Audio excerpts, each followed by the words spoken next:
Benarkah fosil sebagai salah satu bukti perkembangan kehidupan di bumi? Fosil dalam bahasa Latin disebut fossa yang berarti menggali keluar dari dalam tanah. Fosil adalah sisa-sisa atau bekas-bekas makhluk hidup yang menjadi batu atau mineral. Pada video kali ini akan disajikan penemuan-penemuan fosil sebagai bukti perkembangan kehidupan di bumi. Ketika berbicara tentang dinosaurus, satu hal yang terlintas dalam kepala kita, yaitu binatang purba dengan badan yang besar. Hal ini bukan tanpa alasan. Fosil dan sisa dinosaurus memang lebih besar dibanding binatang yang ada sekarang. Peneliti di Argentina berhasil menemukan sebuah fosil utuh dinosaurus sebesar 65 ton dengan panjang 26 meter. Fosil dinosaurus dinamakan Deathnotus ini memiliki panjang lebar 11 meter dan panjang ekor 9 meter. Berat badannya sendiri diukur berdasarkan perhitungan tulang lengan atas dan panggulnya. Dengan ukuran sebesar ini, Dreadnoughtus membuat gajah bahkan Tyrannosaurus Rex terlihat mungil. Dreadnoughtus menjadi hewan terbesar yang pernah berjalan di muka bumi.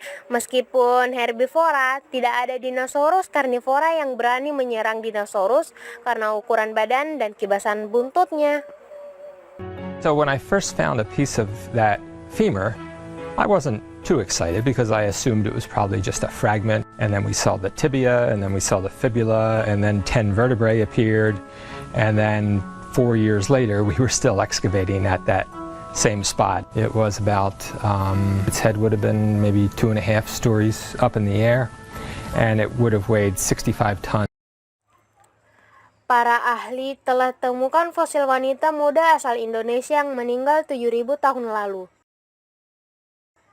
Fosil ini bisa mengubah teori sejarah pola migrasi manusia purba. Penemuan ini membuka wawasan tentang asal-usul orang Papua dan penduduk asli Australia yang memiliki DNA Denisovan. Jenazah yang diberi nama Bese ini merupakan penemuan pertama Denisovan di antara Australanesia, kelompok etnis tertua di Indonesia. Kenapa penemuan Denisovan ini mengejutkan? Karena DNA ini sama dengan milik manusia purba dari Siberia. Menurut ilmuwan, meski keturunan Australanesia, ternyata Bese masih punya jejak rekam genetik Denisovan yang kuat. Hingga saat ini, ilmuwan mengira orang Asia Utara atau Denisovan baru tiba di Asia Tenggara. Silukan adalah ikan besar yang tidak seperti ikan hidup lainnya dalam beberapa hal. Mereka termasuk dalam ikan purba yang telah ada selama lebih dari 360 juta tahun. Silukan dapat mencapai panjang lebih dari 6 kaki dan beratnya sekitar 200 pon. Dan mereka diselimuti lapisan tebal dan bersisik. Diperkirakan mereka bisa hidup hingga 60 tahun atau lebih. Ada 2 spesies silukan yang masih hidup, dan keduanya langka. Silukan Samudra Hindia Barat, Latimeria salumnae, hidup di lepas pantai timur Afrika. Sedangkan silukan Indonesia, Latimeria menadoensis, ditemukan di perairan Sulawesi, Indonesia. Mereka adalah satu-satunya perwakilan yang tersisa dari keluarga ikan bersirip lobus yang dulu tersebar luas lebih dari 120 spesies, diketahui dari catatan fosil. Nah, berikut ini beberapa fakta menarik lainnya tentang ikan purba ini. Dianggap punah. Silukan dianggap punah sampai ditemukan kembali pada tahun 1938. Silukan hanya diketahui dari fosil sampai Latimera salumnae hidup ditemukan di lepas pantai Afrika Selatan pada tahun 1938. Sampai saat itu mereka dianggap telah punah pada tahun periode Cretaceous air, lebih dari 65 juta tahun yang lalu. Spesies silukan kedua yang masih hidup, Latimeria menadoensis, ditemukan di pasar Indonesia pada tahun 1997 dan spesimen hidup ditangkap 1 tahun kemudian. 2.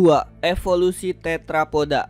Silukan mungkin penting untuk memahami evolusi transisi makhluk hidup dari air ke darat. Silukan dianggap sebagai nenek moyang tetrapoda, hewan berkaki 4 yang hidup di darat. Tetapi analisis terbaru dari genom silukan menunjukkan bahwa lungfish sebenarnya lebih dekat hubungannya dengan tetrapoda.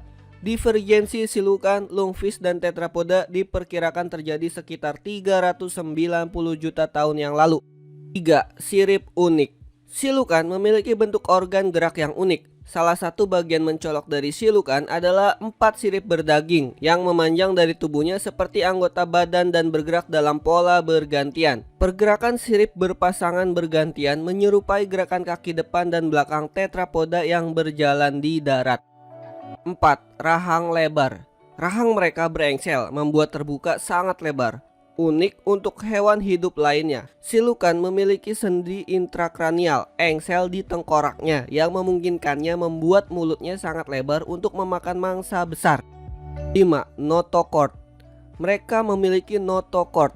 Silukan mempertahankan notochord berisi minyak, tabung berongga bertekanan yang berfungsi sebagai tulang punggung. Pada kebanyakan vertebrata lainnya, notochord digantikan oleh kolom vertebral saat embrio berkembang. 6. Listrik. Silukan memiliki indera listrik. Silukan memiliki organ rostral di moncongnya yang merupakan bagian dari sistem elektrosensor. Mereka kemungkinan menggunakan electroreception untuk menghindari rintangan dan mendeteksi mangsa. 7. Otak kecil. Mereka memiliki otak kecil. Otak silukan hanya menempati 1,5% dari rongga di tengkoraknya. Sisa dari tempurung otak diisi dengan lemak. 8. Melahirkan.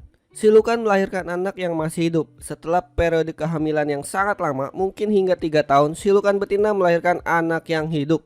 9. Nokturnal.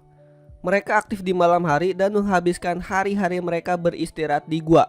Pada siang hari, silukan beristirahat di gua dan celah. Mereka meninggalkan tempat sembunyi pada sore hari untuk mencari makan. Kebanyakan mereka memakan ikan kecil dan cumi-cumi. Selama mencari makan, mereka dapat melakukan perjalanan sejauh 8 km sebelum kembali lagi ke gua saat fajar. Lebih dari selusin silukan mungkin mencari perlindungan di gua yang sama. Mereka tidak menunjukkan agresi terhadap satu sama lain. 10. Rasanya tidak enak. Manusia dan kemungkinan besar hewan pemakan ikan lainnya tidak memakan silukan karena daging mereka mengandung banyak minyak, urea, ester lilin, dan senyawa lain yang memberi mereka rasa busuk dan dapat menyebabkan penyakit. Mereka juga berlendir. Tidak hanya sisik mereka mengeluarkan lendir, tetapi tubuh mereka mengeluarkan minyak dalam jumlah besar.